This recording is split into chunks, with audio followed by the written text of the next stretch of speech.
अस्सलाम वालेकुम दोस्तों, आप देख रहे हैं Altaf Malik YouTube official channel. आपसे रिक्वेस्ट, जिन्होंने मेरे चैनल को सब्सक्राइब नहीं किया वो मेरे चैनल को सब्सक्राइब कर लें, बेल आइकन को प्रेस कर दें, वीडियो को लाइक भी करें और ज़्यादा से ज़्यादा जो है इसको शेयर भी करें, लाइक भी करें और अपने कमेंट्स का इजहार भी करें। फीडबैक हमें मिलता रहे आपका। आज 23 जून है 2021। आज मैं 3 टॉपिक पर जो है बात करना चाहूँगा और ये टॉपिक है, पहला एक जो हमारा टॉपिक है वो है एटमी वो प्रोग्राम जो है पाकिस्तान का, वो इमरान खान ने जो है रोल बैक करने की बात की है कि भाई अगर कश्मीर का मामला जो है हल हो जाता है तो फिर हमें एटमी प्रोग्राम की ज़रूरत नहीं रहती। इस पर बात करेंगे।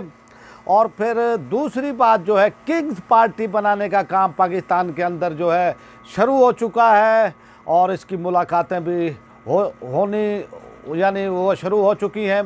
और तीसरा मौजू है हमारा तहरीक लब्बैक की मरकज़ी जो शूरा है, उनके 3 अरकान को जो है आज लाहौर इंसदाद दहशतगर्दी की अदालत में पेश किया गया। उनके बारे में जो है वो करेंगे बात। अब आते हैं पहले मौजू की तरफ, अपने पहले मौजू की तरफ, वो है पाकिस्तान का एटमी प्रोग्राम। वज़ीर आज़म इमरान खान साहब ने जिस अंदाज में, जिस धड़ल्ले से ये कहा कि कश्मीर का मामला अगर हल हो जाता है तो ख़ित्ते में तो पाकिस्तान अपना वो प्रोग्राम जो है एटमी प्रोग्राम वो रोल बैक कर सकता है और वो यानी फिर इसकी ज़रूरत हमें नहीं रहती। उसने ये नहीं कहा, या फिर वो ये भी कह सकता था कि इसको मशरूत किया जा सकता था कि हिंदुस्तान से फिर हम जो है, हिंदुस्तान भी और हम भी जो है फिर एटम इसको जो है यानी रोल बैक वो कर सकते हैं। लेकिन इमरान खान साहब ने इसको रोल बैक करने की बात नहीं की, हिंदुस्तान के रोल बैक करने की बात नहीं की कि वो भी अपना एटमी वो जो है वो प्रोग्राम उसको रोल बैक करे यानी अमन के लिए। तो इसी तरह जो है उन्होंने सिर्फ़ और सिर्फ पाकिस्तान के हवाले से कहा कि पाकिस्तान रोल बैक वो कर सकता है अगर वो कश्मीर का मामला हल हो जाए।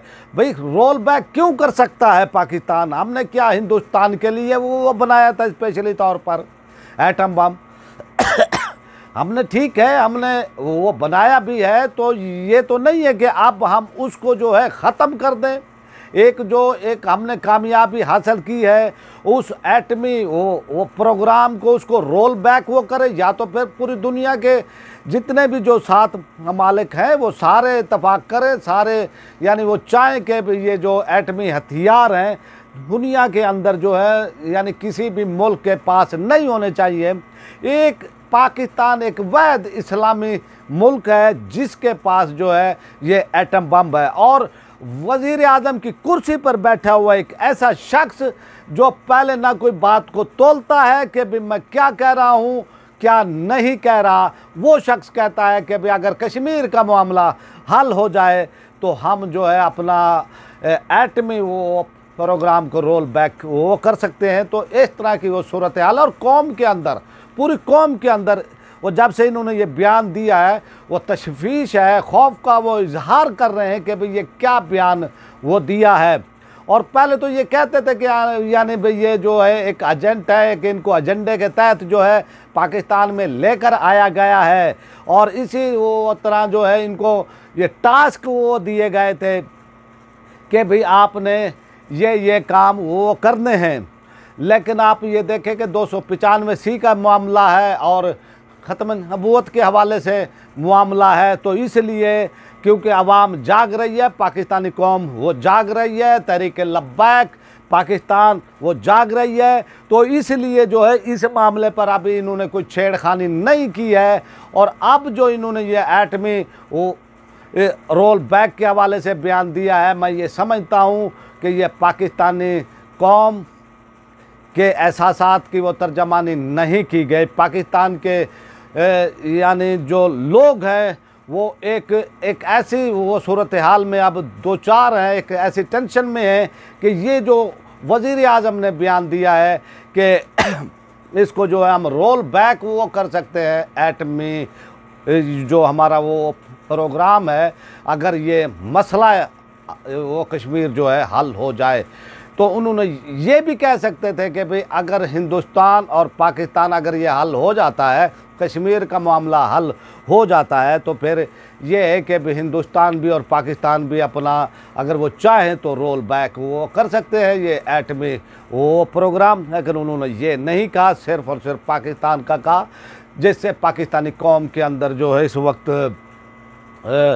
वो शदीद तशवीश जो है वो पाई जा रही है। अब आते हैं अपने दूसरे मौजू की वो तरफ। और कल जो है एक बहुत ही अहम मुलाकात हुई है, और ये मुलाकात हुई है बैरियर टाउन लाहौर में, और पीपल्स पार्टी के जो को चेयरमैन हैं जनाब आसिफ अली जरदारी साहब, जो साबिक वो सदर हैं, उनके साथ मुलाकात की है स्पीकर पंजाब असम्बली जनाब चौधरी परवेज़ इलाही ने। और ये चौधरी वो परवेज़ इलाही वही हैं जो कि पीपल्स पार्टी के दौरे हुकूमत में डिप्टी वज़ीर आज़म थे, नायब वज़ीर आज़म थे। तो इस मुलाकात पर जो है यानी दूरबीनें फिट हैं, हुकूमत की भी दूरबीनें फिट हैं, अपोजिशन की भी, और लोगों की भी। लोग भी इसको देख रहे हैं कि किस अंदाज में जो है ये मुलाकात हुई है। और ये मुलाकात अंदर ज़राए जो हमें वो बताते हैं, जो ज़राए ये बताते हैं कि ये मुलाकात जो हुई है ये इशारे के बगैर नहीं हुई है, ये रावलपिंडी के इशारे के बगैर नहीं हुई है। और ये इब्तिदा वो बताई जा रही है कि किंग पार्टी जो है बनाने की जो है अब वो कोशिश की जा रही है। इसके अंदर पीपल्स पार्टी होगी, काफ लीग होगी, जहांगीर तरीन के लोग होंगे, और कुछ पीटीआई के भी जो इरकान हैं वो भी होंगे, या फिर कोई और एक आध वो छोटी पार्टियां भी हो सकती हैं इसके साथ। और अब ये जो है बातचीत हो रही है, और अब ये वो कोशिश वो की जा रही है। और कोई ये कहता है कि जी ये नवाज शरीफ का जो है रास्ता रोकने की कोशिश की जा रही है, कोई कह रहा है कि भाई तहरीक बैक के हवाले से है भाई उनका रास्ता रोकने की वो कोशिश की जा रही है। वो तरह तरह की बातें जो हैं आ रही हैं। तो इस तरह से जो है ये हुकूमत के लिए बहुत ही वो सेटबैक होगा। और ये चौधरी साहब की जो मुलाकात हुई है, तो मैं वो समझता हूँ कि ये कोई ख़तरे से खाली नहीं है हुकूमत के लिए। और हुकूमत इस पर जो है बहुत ही वो परेशान है, इमरान खान वो बहुत ही वो परेशान है, और सारी इस सूरत हाल को वो देख रहे हैं कि और इसके जो है वो इक़दामात भी उठाने की वो कोशिश कर रहे हैं, इसको रोकने की वो कोशिश कर रहे हैं।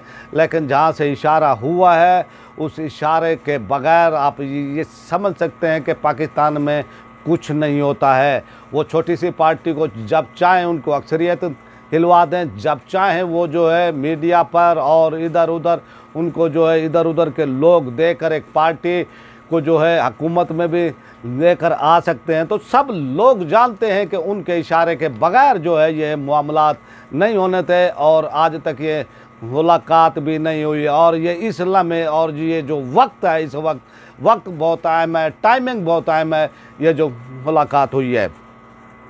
अब आते हैं अपने तीसरे मौजू की तरफ, और हमारा मौजू है तहरीक लब्बैक के जो असीर रहनुमा हैं, 3 TLP के रुकन शूरा के इरकान हैं, अल्लामा फ़ारूक उल हसन कादरी साहब, और इसी तरह इंजीनियर हफीज़ुल्लाह अलवी साहब, और अपना कल जो अरेस्ट हुए थे गुलाम गौस बगदादी साहब जो है, जो लाहौर एयरपोर्ट से हुए थे, गिरफ़्तार हुए थे, और वो कराची जा रहे थे क्योंकि कराची में उनका घर है, तो वो यहाँ पर आए हुए थे, तो इसलिए फिर वो जा रहे थे। तो वो लाहौर एयरपोर्ट पर जो उनको अरेस्ट किया गया, आज उनको इंसदाद दहशत गर्दी की अदालत के अंदर जो है पेश किया गया है। और जज साहब ने भी सवाल किया अल्लामा फ़ारूक उल हसन कादरी साहब से कि आप लोगों ने धरना क्यों दिया, क्या असबाब थे, क्या वजूहत थी इसकी, आपने क्यों धरना दिया आप। और इसी वो तरह वो जो है कि उन्होंने जज साहब ने ये सवाल किया कि आपके कैद तो अंदर थे, और कैद ही वो जो है आर्डर वो देते हैं एहतजाज की, और ये तो उन्होंने कहा कि हमने अपने कैद के लिए एहतजाज नहीं किया था, और हमारा एहतजाज तो जो हमारा एहतजाज हुआ है, जो धरना हुआ है, वो हमारा हजूर अलैहिस्सलातु वस्सलाम की नामूस के हवाले से था। और इसी तरह जो है हमारा जो हुकूमत ने हमसे मुआहदे वो किए हुए थे, हुकूमत ने मुआहदे पर अमल नहीं किया, तो फिर अब उनका जिस्मानी रिमांड भी जो है अदालत ने वो दे दिया है और उनको बड़े सख्त सिक्योरिटी के इंतजामात में जो है लेकर आया गया। अदालत में बख्तरबंद गाड़ियाँ थी, पुलिस थी, रेंजर्स थे। तो इस तरह भारी नफरी के तहत जो है तहरीक लब्बैक के रहनुमाओं को जो है अदालत में पेश किया गया। आपसे अब चाहते हैं इजाज़त। पाकिस्तान जिंदा।